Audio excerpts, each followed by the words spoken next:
Hello everyone, this is Cherie, and in this video I am going to be doing a DVD diversity challenge. And I came up with this idea from some booktubers that had these little questionnaires saying, find a book on your shelf that has a star on the cover, find a book on your shelf that's a whodunit, etc., etc. So I thought, well, this would be kind of interesting to see what I have in my collection here and how diverse it is. That is my goal. So I made a list of 50 quest items. I know that's a lot, but we'll try to get through it real quick. And if anyone else wants to do this diversity challenge, please let me know in the comments where you linked it so I can watch it, because it would be really fun. All right, here we go. So the first ones are the easy ones. They're the genres. Action, Die Hard, Adventure, Indiana Jones and the Last Crusade, Animation, Spirited Away. Hello, it's Cherie from the future, and unfortunately a couple of the clips that I had recorded had actually not recorded. So I'm popping in here to redo those. It's not going to be as spontaneous, but oh well, what can you do? All right, so the next one was pick a comedy. Zoolander. This is one of my absolute favorites. I love it so much. It was between this and the Cornetto trilogy, but you know, Zoolander, yeah. Coming of Age. Almost Famous. I love this movie so much. It's one of the best screenplays I've read as well. So if you want a really good screenplay to read, Almost Famous, definitely check this one out. Drama. Now, I don't actually have a lot of just like dramatic films. They're usually genre films like comedies or sci-fis, things like that. But love this one. A Face in the Crowd. It is in black and white, but it is just fantastic. I don't even know if I've talked about this before on this channel, but definitely check out A Face in the Crowd. It shows the progression of going from poor to rich and then having the fame go to your head. And it's just really good. Fantasy. Harry Potter and the Prisoner of Azkaban. Historical. I'm not a huge fan of historical. Let's see what I've got. Cleopatra. This is the Cecil B. DeMille version starring Claudette Colbert. Excellent, excellent. I love this one so much better than the one with Elizabeth Taylor. Highly recommend this. Horror. Get Out. Mystery Detective. Knives Out. Science fiction. Logan's Run. I love this one so much. There was even a TV series in the 70s I watched all the time. Sports. Fighting with My Family. Also Bend It Like Beckham. Superhero. Thor. Ragnarok. And Western. I'm not into Westerns either. Let's see what I've got. River of No Return starring Marilyn Monroe. This is a Western. Does Westworld count? I've got that too. That would be like a sci-fi Western. Now we're going to get into the ones that are a little more difficult. The continents. So movies that take place on all the continents. Asia. Lost in Translation. Africa. Black Panther. Antarctica. I don't have any that take place on, or even a scene, I don't think, in Antarctica. I hear The Thing takes place there, and that is coming in the mail from Netflix. I'm going to watch it. I've never seen it, so don't know if I will like it enough to add it to my collection. But yeah, right now, no Antarctica.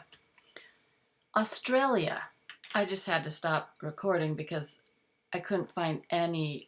I've seen tons of movies that take place in Australia, but I don't own any. I have the Matrix trilogy, and they shot in Australia, but I don't think technically it was Australia, so that doesn't count. There is, however, one really great movie I saw in the 70s. It was called The Last Wave with Richard Chamberlain. Peter Weir directed it. That is a great movie, and I totally want to see that one again. Um, yeah, so yeah, no Australia. Okay, Europe. I've got a ton of movies that take place in Europe. So, Funny Face. This takes place in Paris. This is a great old Audrey Hepburn, Fred Astaire movie. North America. I think, this is why I wanted to do the diversity thing, because we have so many films that are just like from America, Hollywood centric. And it's nice to kind of see things from other places. But yeah, so I could probably just pick like the first one off here. It's from North America. Yeah. 13 going on 30. Takes place in New York. And South America. South America. Ooh. I'm going to add Central America to that. Now, here's the thing. This is on my to be watch list. Y tu mama tambien. I've heard it's a great movie, but I don't know if I'll like it enough to actually keep it in my collection. But, I do have it, and it takes place in Mexico. And now we're getting into the protagonist-specific movies. And the first one is going to be a protagonist under the age of 18. Beasts of the Southern Wild. Our protagonist is a 6-year-old girl. And this is so fun. I've talked about this movie a lot on this channel, so yeah. If you haven't seen it, please do. Next is a protagonist over the age of 60. This might be kind of a cheat. It's an ensemble piece, but the best exotic marigold hotel, it's hard for me to get that all out, has a lot of actors over 60 in it. It deals with a retirement community in India. All right, and how about a protagonist who is very, very rich? The Social Network. A protagonist who is very, very poor. Sorry to bother you. This is a rags to riches story, but it's also a morality tale. It's a lot of things. So he's not poor the whole time. An African protagonist. Now, I already used Black Panther, so all the ones I have with African protagonists are African American, and so I'm just gonna go into my Will Smith collection and pick iRobot. I also have all the Men in Black. I have Hancock. I think I have one other too, but yeah, love Will Smith. And where the protagonist is from Central or South America. Now, I already picked this movie for my mystery, so what I'm going to do is do some flip-flops. So, Knives Out. Marta is the protagonist. It's funny because you never really know quite where she's from because all of the people in the family say she's from a different country, like Brazil or Uruguay or somewhere. And but I heard someone say that the character that plays her sister is speaking Cuban in it, and so she's probably from Cuba, and the actress Ana de Armas is Cuban. So anyway, yeah, great. You gotta watch it. Okay, and so what I'm doing is I'm switching it up where my mystery one will be. Detective mystery one will be Murder by Death, which is also a comedy. It's really funny. All right, back to current time, Cherie. All right, next one is protagonist is Asian. Searching.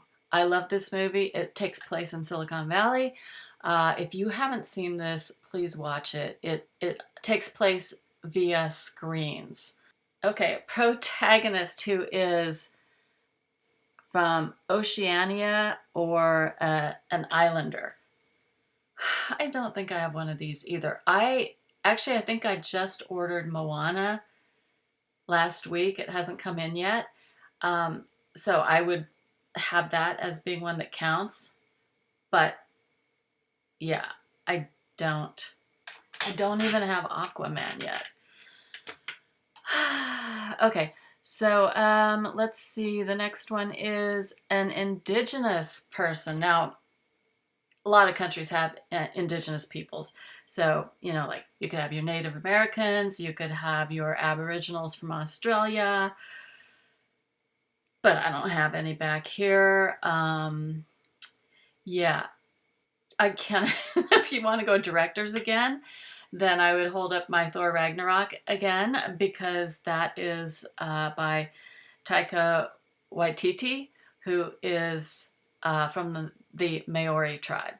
And I just watched his second feature film. It's called Boy. I just watched it today. It was great, and it takes place in New Zealand on tribal lands. Highly recommend it. Really good.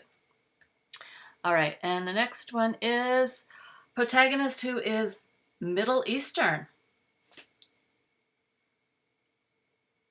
I don't know. I'm gonna have to pause again. And I failed that one too. No movies starring anyone from the Middle East.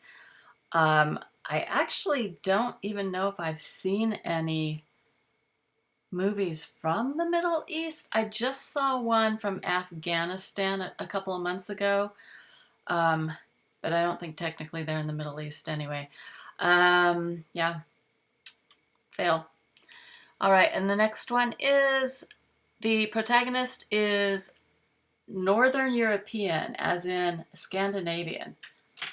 No, I can't use this one because she is actually French. It's the place that she goes to in, I think, an island in Denmark or something. Oh, I can't use this. Never mind. This one's called No Such Thing. And even though she's the protagonist, this guy is the antagonist, and it takes place in Iceland. I don't think the actor is actually Icelandic, but so this is kind of like one of those ones that's on the line there. Uh, ooh, yeah. Okay. Let's see. The next one is Western European, and that there are so many Western European ones. Oh, wait, hang on. I wanted to like go with In Bruges, but the protagonists are British. They are not Western European. So I need someone who is. I can get someone who's French.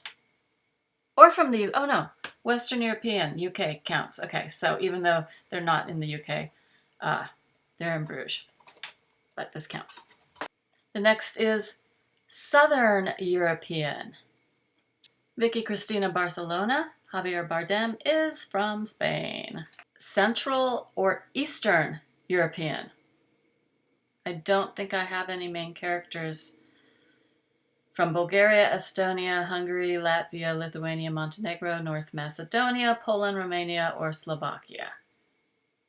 Yeah,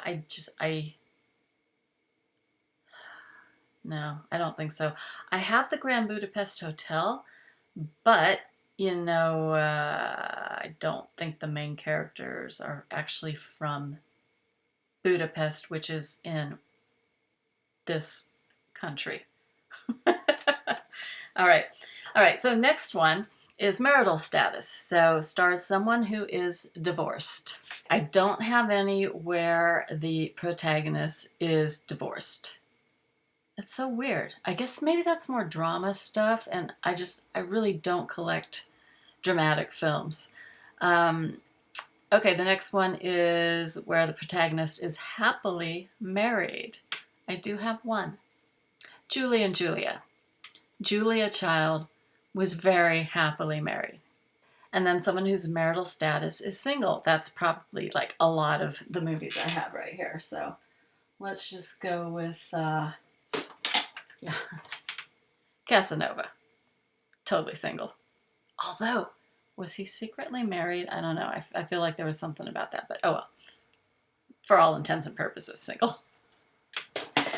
All right, and now a protagonist with a physical disability. I don't know that I've got that. Again, I need to pause. Nope, no movies starring people with physical disabilities. The next one is a protagonist who is female. Okay, So what I did is after I had written this list, I'm like, you know what? I need to go deeper on that because a lot of my protagonists are female. So female protagonist, female screenwriter, and female director. Okay, it's got to have all three of those. And just about any Sofia Coppola film would qualify. So, and I have like 3 or 4 of hers. I'm not going to count that. Okay, I have to find someone else. I think I know. Booksmart, female director, well, 2 female protagonists, and I believe the writers were female. I will double check that and then let you know here. All right. And then now a protagonist who is LGBTQ. Well, Booksmart, one half of that duo would have counted. Let's see if I've got any others. I feel like the guy in the bling ring was gay, but I can't remember 100%. I'll put it here when I find out. So that's a possibility. And then, what was in the, bisexual. All right, so a protagonist who is a blue-collar worker who does manual labor. Not too sure about that one. Protagonist, white-collar. So that's definitely Office Space. And then someone who is pink collar. Okay, this is a new term I learned while I was compiling this list.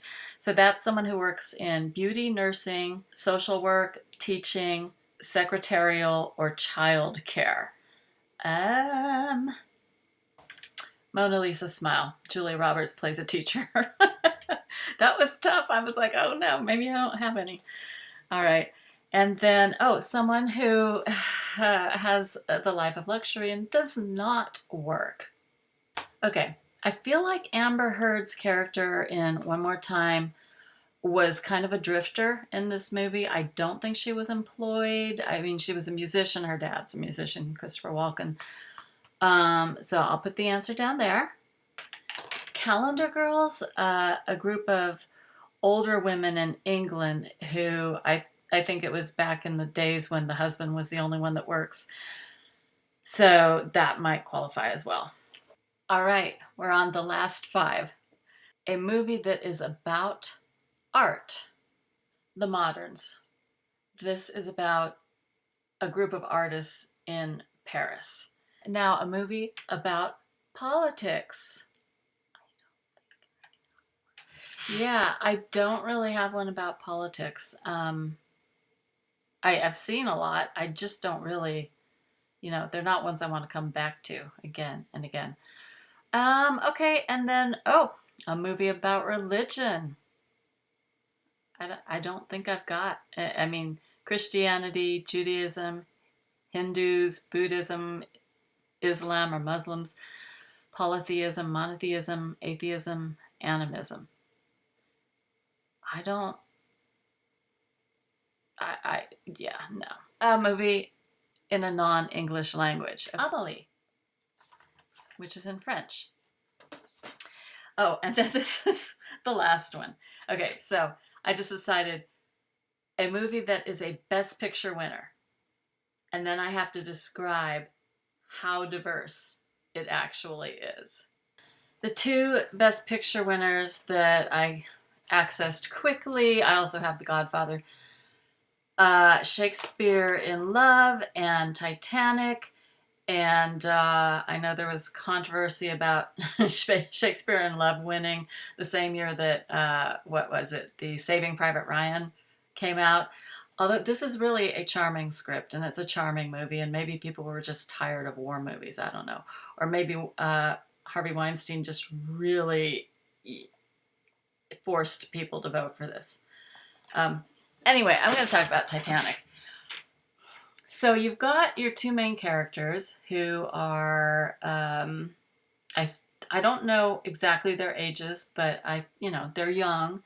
So I'm not sure if they're under 18, but then you've got a bunch of older characters.